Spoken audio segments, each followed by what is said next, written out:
Anakin Skywalker. Is he not the chosen one? Is he not to destroy the Sith and bring balance to the Force?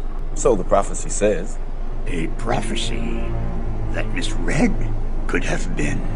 After falling to the dark side in Revenge of the Sith, all the way to sacrificing himself to destroy the Sith in Return of the Jedi, it seems like the prophecy was true. Until 2019 when somehow Palpatine returned. I got a bad feeling about this. So was the prophecy right? Is Anakin still the chosen one? Stick around to the end of this video to hear why I think Anakin may or may not still be the chosen one, and how the Ahsoka show is going to fix the lack of Anakin in the sequel trilogy. So smash a like on this video and let's break this all down.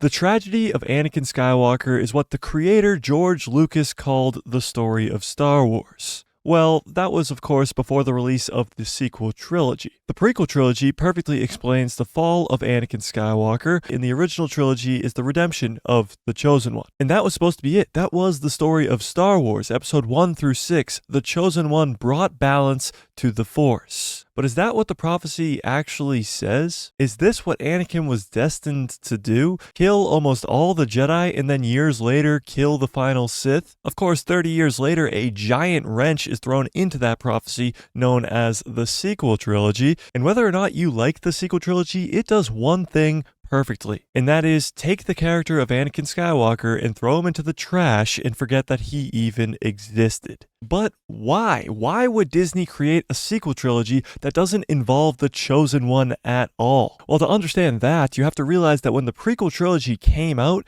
it was hated. The love that is felt across the Star Wars fandom right now for the prequel trilogy was not always there. Actually, it was the exact opposite. The prequels were hated, probably even more than the sequels are now. That's impossible! As crazy as it might sound, it's true. The hatred for Jar Jar Binks, Anakin Skywalker, the dialogue, and just the story itself was insane. And the problem became when Disney wanted to create the sequel trilogy, they put J.J. Abrams in charge. And J.J. was one of those people who grew up on the original trilogy and hated the prequel trilogy. He actually hated half of the Star Wars movies that were out at the time, so probably not the right guy to put in charge of your first sequel trilogy movie, right?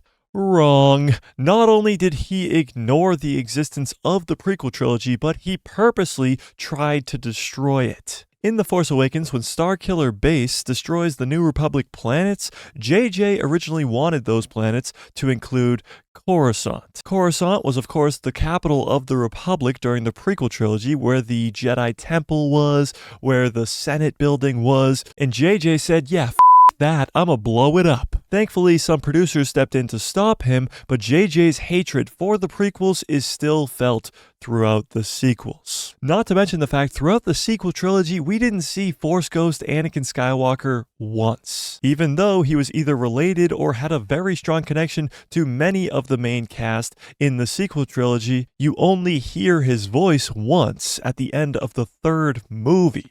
Bring back the balance, Rey. As I did. Maybe if he just showed up once throughout those 3 movies, it would have explained a lot of that disaster of a plot. However, could this be saved? Could the Chosen One prophecy still be true? And could the Ahsoka show actually fix the lack of Anakin in the sequel trilogy? Well, if anyone could do it, it's Dave Filoni. And here is how I would save the Chosen One. The Mortis Gods. In the Clone Wars Season 3, Episodes 15, 16, and 17, Ahsoka Tano, Anakin Skywalker, and Obi-Wan Kenobi get lost in an unknown place called Mortis. There, they learn about the Mortis gods, the Father, the Son, and the Daughter, or the living embodiment of the light, the living embodiment of the dark, and the balance between them. But most importantly, they also learn the true reason of the prophecy of the Chosen One. The Jedi saw the prophecy as the one who would destroy the Sith and bring balance. But when you think about that, it makes no sense. It sounds good for the Jedi because their enemy will be defeated,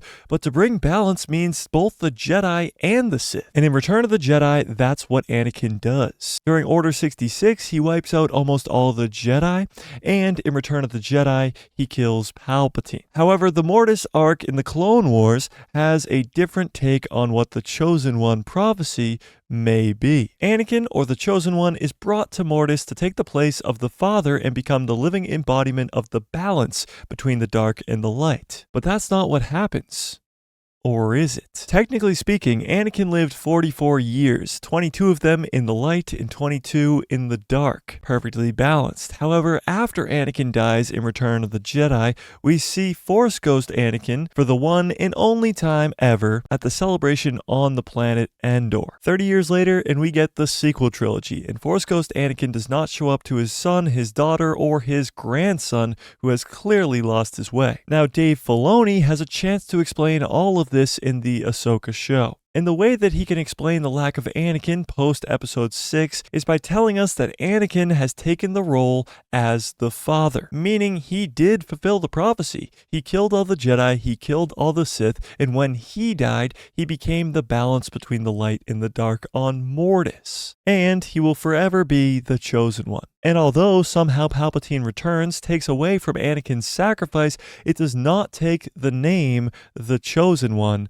away. And this also explains where Anakin has been through all of this, and why he hasn't shown up as a Force Ghost after the Battle of Endor. But tell me what you think in the comment section below. Do you think Anakin Skywalker is still the Chosen One? Or do you think that's just some dumb prophecy that the Jedi created to try and help them get rid of the Sith? Tell me what you think in the comment section below. Smash a like on this video if you liked it, hit subscribe, and hit that bell so you get notified every time I post a video. And to support the channel, become a member today by hitting that join button in the description below and automatically enter the first ever giveaway that happens before the Ahsoka show release on Tuesday night. We go live on this channel every Tuesdays, Thursdays, and Saturdays, so don't miss out on any of that by hitting that subscribe. And if you want more, go check out this video I just did about the possibility of Dave Filoni getting his own Star Wars trilogy.